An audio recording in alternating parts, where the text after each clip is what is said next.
On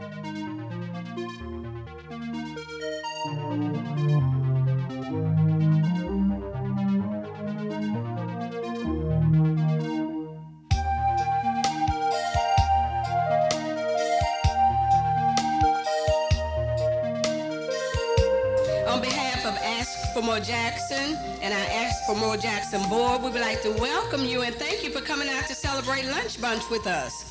Over the past couple of months, we have had some dynamic speakers, and today will be no exception. I am Gwen Gardner. I am the Interim Executive Director, and I welcome you.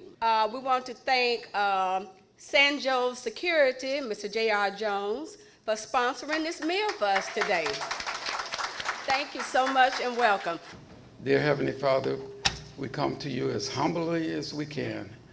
And we know that your word is true. And we're asking that you bless the food and the drink and that it nourish our body and our mind. In Jesus' name, amen. Amen. Happy Wednesday and happy February, Black History Month.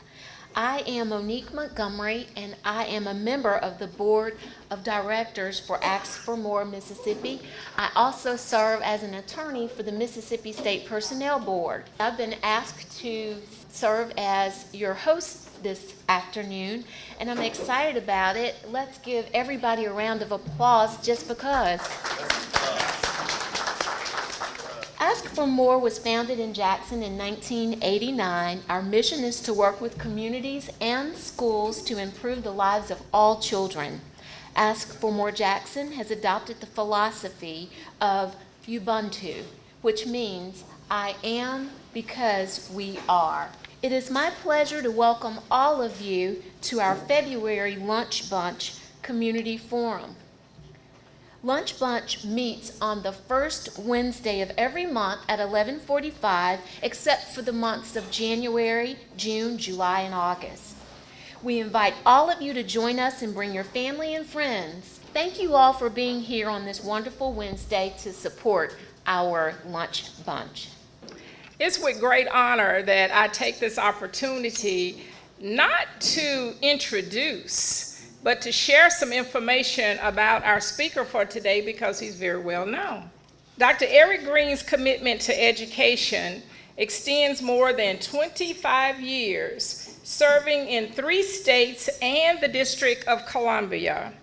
He started his career as a middle school and upper elementary teacher before serving as principal, principal supervisor, chief of staff, and consultants to senior district leaders in Washington, D.C., Detroit, Syracuse, Baltimore, and Newark.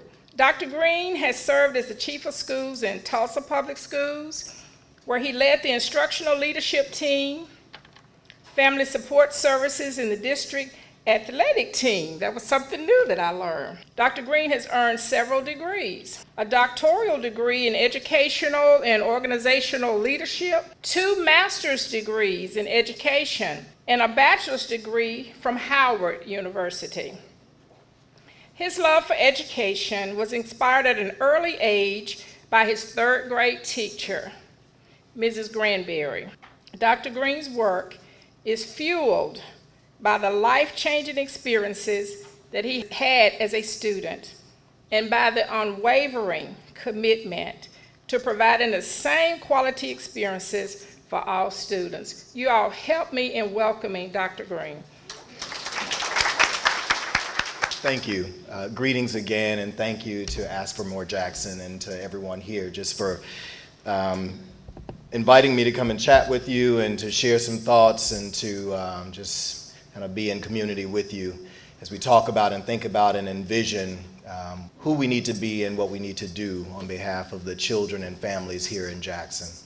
Before I forget, I need to clear up a couple of things. So there were some oohs and ahs when we mentioned the district athletics in Tulsa. So that was one of the offices that reported to me. I'm still the nerdy former band member suited up for 2 weeks in was it middle school football and ran track for, I think, half a school year until it got cold outside. So I'm still that dude, right? Folks, I am in a space today that I can't even describe for you. One, because I have this wonderful opportunity to spend the afternoon with you. But two, because I have family members in the room that I have not seen in some time. You know, family should mean the world to everyone, and certainly does to me. And because I've lost some family members along the way, it's got me feeling real mushy inside. So let me just name that for the group.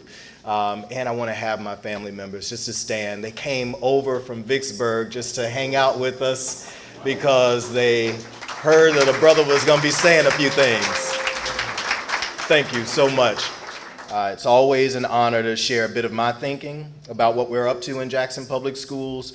Very, very proud of our team and what we've accomplished thus far, and fully understand that we've got much more work to do in order to truly deliver on what we've promised to our children and families, and with excellence. Our vision statement reads, at Jackson Public Schools, we prepare scholars to achieve globally, to contribute locally, and to be fulfilled individually. And so 3 big pieces there. Achievement globally. Go out into the world and be great. Do great things. Move the world. Change the world. Don't forget about home. Do not forget where you came from and your responsibility for contributing to your home and to your family and community. Find within yourself that level of fulfillment that makes you okay. Okay with you. If nobody else loves you, nobody else loves you or knows you, be fulfilled in who you are. Our mission statement, we develop scholars through world-class learning experiences to attain an exceptional knowledge base, critical and relevant skill sets, and the necessary dispositions for great success. So again, 3s, attaining an exceptional knowledge base. This is not just about learning a few things, but having a really deep well of knowledge about the world and about people and our history and all of that. Also, critical and relevant skill sets. Not only what do you know, but what can you do? What skills do you have to write, to speak, to reason, all of those sorts of things. And then lastly, these dispositions. This is my 28th year in education. I've come to understand far beyond what you know and what you know how to do. Are you able to work with people? Are you able to deal with conflict? Because conflict will come. Are you able to persevere when it gets tough? Just all of these life lessons, these dispositions, these are things that we as educators and we as community members, folks who claim to care about young people and about our world, that we have to be intentional about. And typically schools, our sweet spot are the first 2, the knowledge and skill sets. Actually, typically it's more in the knowledge. And then we start to delve into the second, the skill sets. And quite often it's kind of a narrow view of the skill sets that are needed. Reasoning and rationalizing, arguing, and those sorts of things tend to kind of fall off.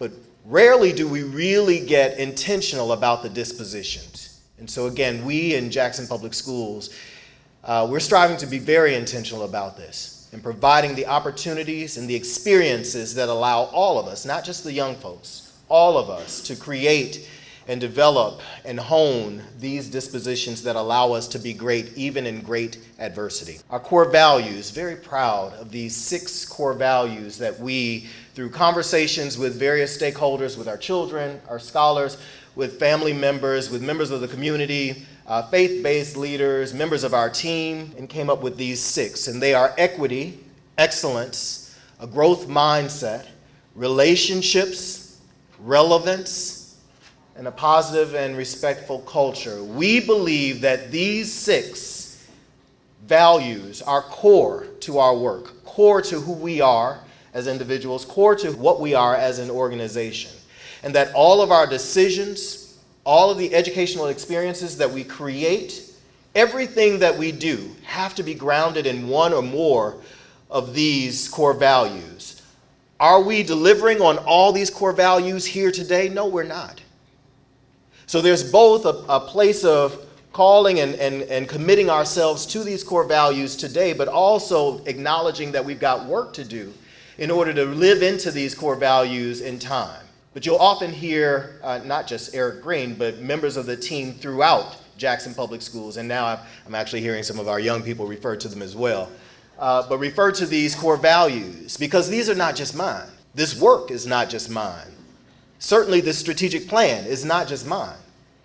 Sure, I was a key factor in developing the plan, but this is a plan that belongs to all of us. It belongs to all of JPS, and it belongs to all of the scholars and families, community members, and for sure all of our partners who join us in this really important work to ensure that young people are prepared for life.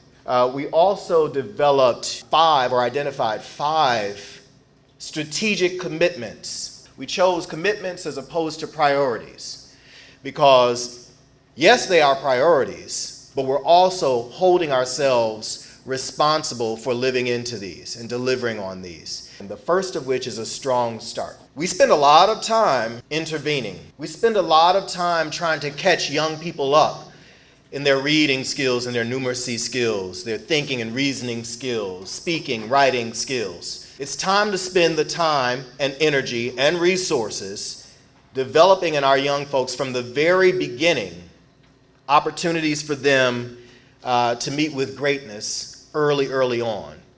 Creating the foundation that our young people need that would, in large part, remove the needs for interventions later on and mandatory tutorials and after-school programs to kind of reteach some of those skills and some of that knowledge that young people have missed along the way because we didn't do such a wonderful job at the beginning preparing them. This is work that we've got to do, that we co-own, obviously with our early educators within the system, but as well throughout the community, because we're not the only ones in this game. There are child care facilities, there are early childhood facilities, there are Head Start, on and on. And so we recognize that while it's not only our work, those young people typically end up with us in kindergarten, first grade, fifth grade, ninth grade, and on. And so if we're all going to touch their lives and develop them and prepare them, then we need to start, all of us need to start from the beginning with excellence, ensuring that these young folks are ready. The next of our five strategic commitments is this commitment to innovative teaching and learning. We can't continue to do what we've always done and get surprised when we get the same old results. What is that? It's insanity. You can't continue to do the same things over and over and expect to get something different. And so we've got to change the game. We don't bank the way we did 50 years ago. Many of us don't go to church the way we did 50 years ago. How many of us are going to church online? I mean, I'm not judging you. I'm just saying that there's that opportunity, right? Right? We certainly don't communicate the way we did 50 years ago, but we still want to teach in ways that we taught decades ago. It's not working.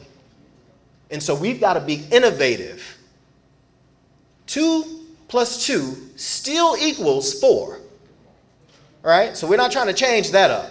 2 + 2 still equals 4.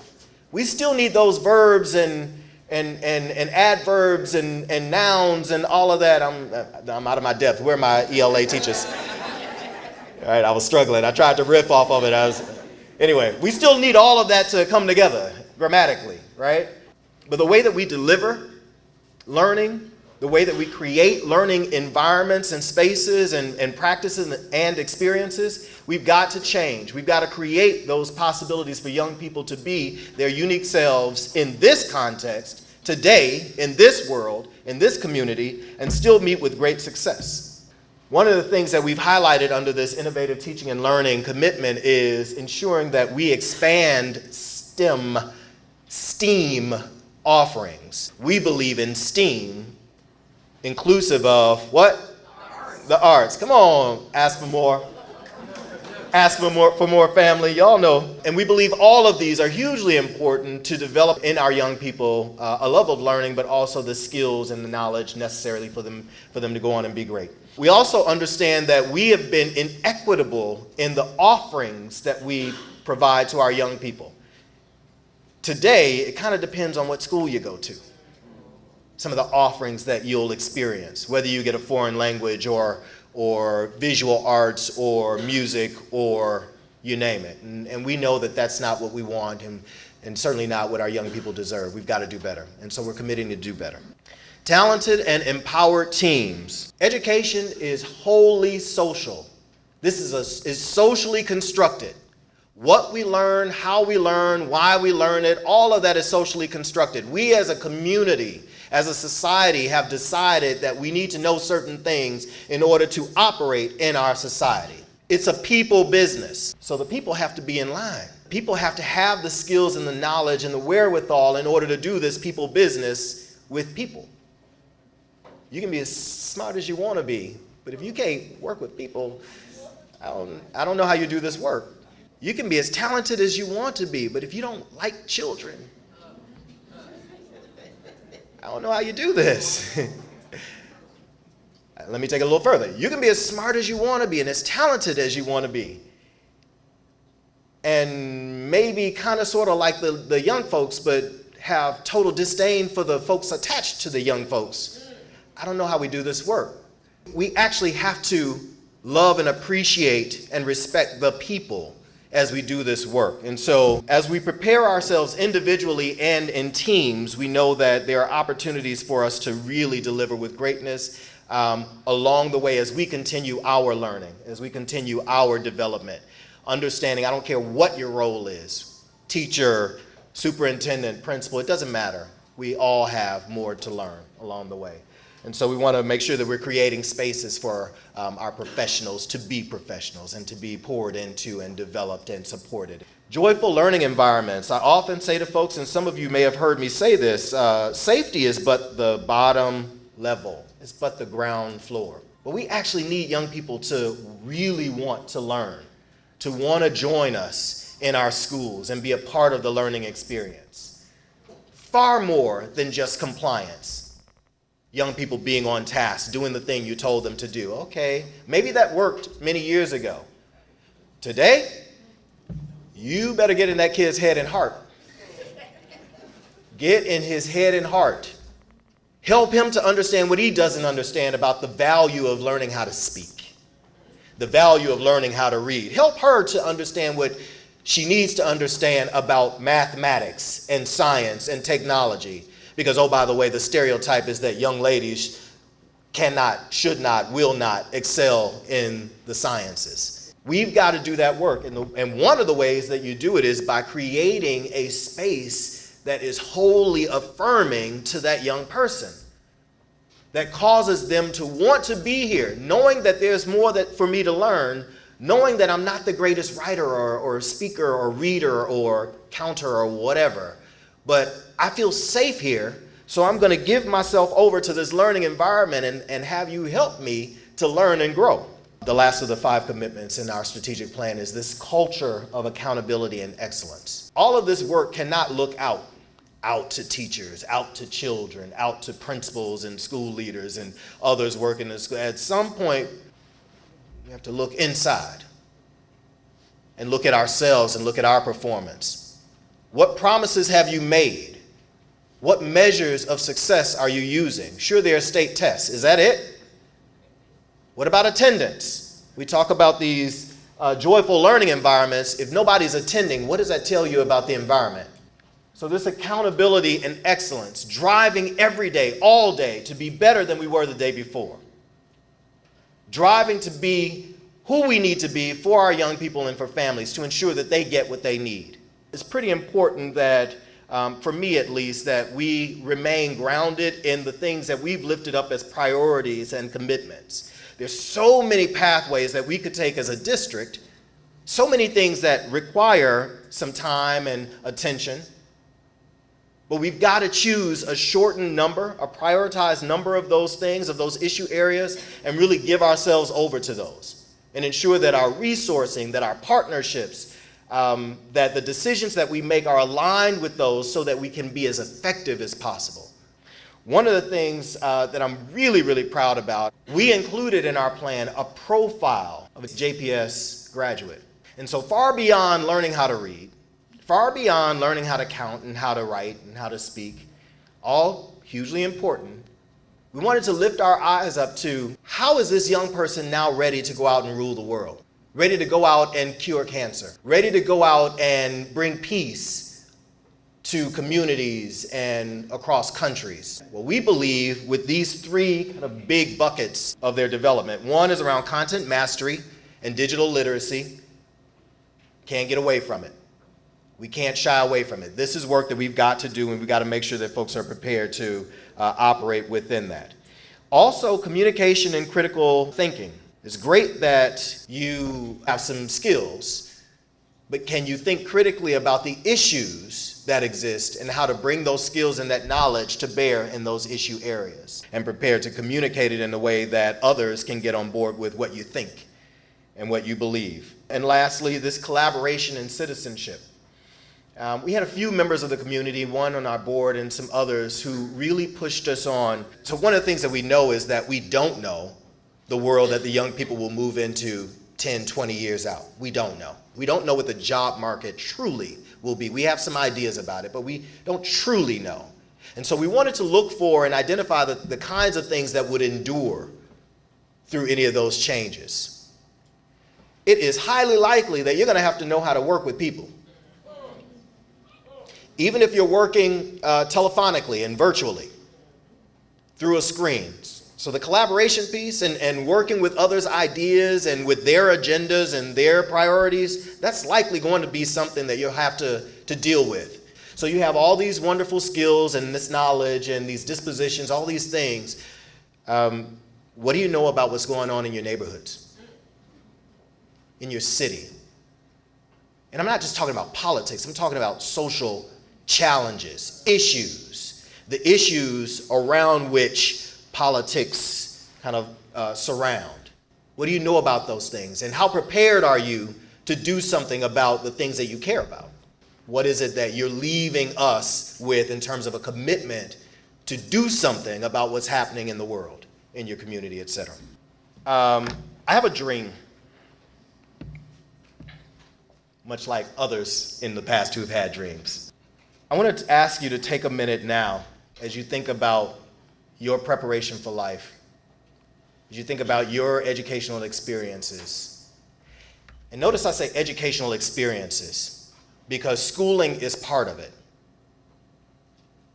But that's not all of it.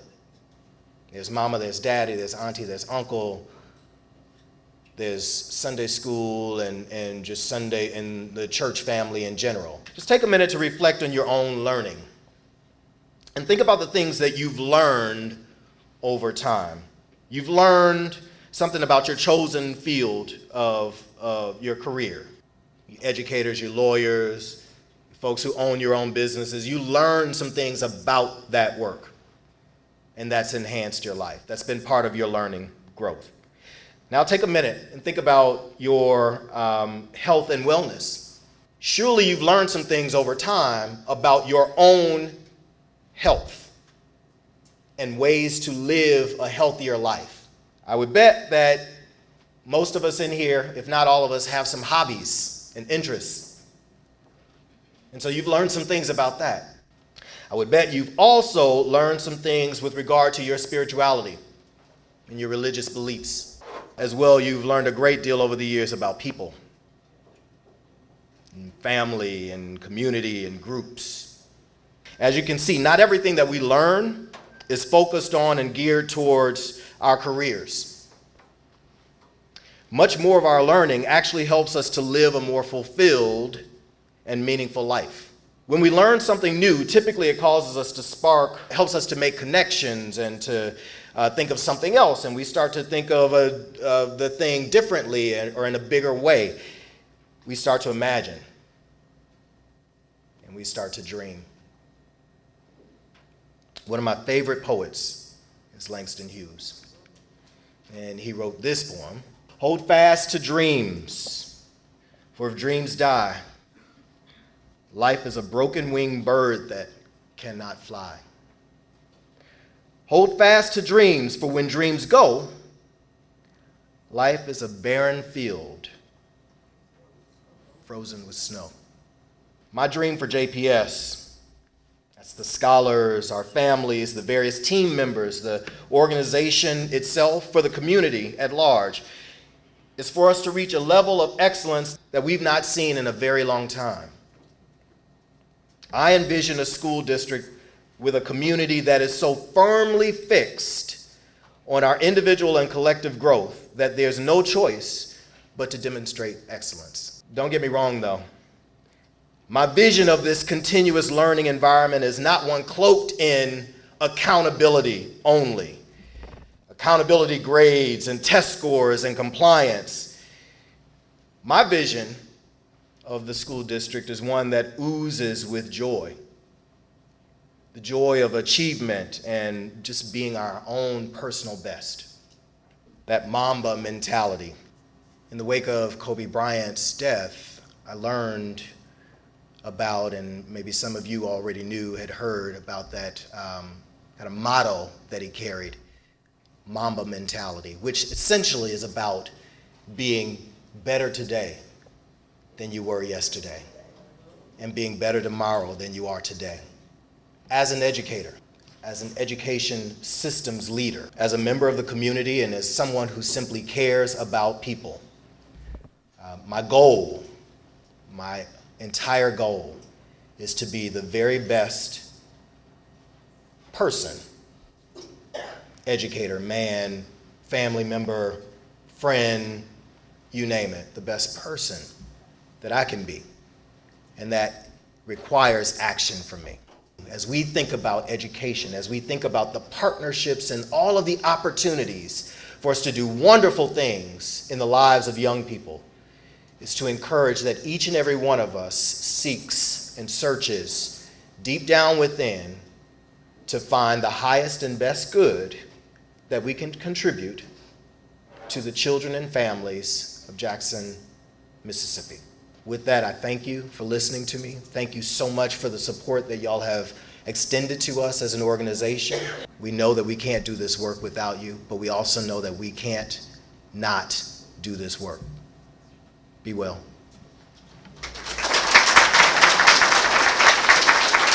We'd like to thank you guys for being here. We'd also like to thank Dr. Greene for taking time out of his busy schedule to be with us today. And on behalf of Ask for More Jackson and the Ask for More Jackson board, we have just a little gift for you. I love coming here. Y'all I know, we always give gifts. It's just a little token. It's not a whole lot, just a little happy for thanking you for just being with us today. Anytime you're working with our children, our children is improving Jackson. So we just thank you all for being here. We want to let you know that you are welcome to attend our next lunch brunch. It is March 4th, so put it on your calendar now. March 4th, please be in attendance for our next lunch brunch. Continue to visit our website. Please know that we're here. Contact us, communicate with us. Will Dr. Greene's family please come forward, please? Okay, so I'm gonna say it just in case. As I get older, it doesn't take much for me to get a little sweaty in the eyes. It's my disclaimer. On behalf of your family, this is just a real happy. We love you. We'll be your presence. So my gift is a rare photo of my dad with his uncle and with his mom, all three of whom have passed on. I don't think I've ever seen this picture before.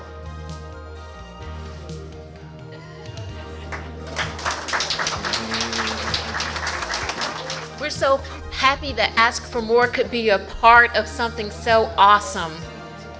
Thank you all for being here.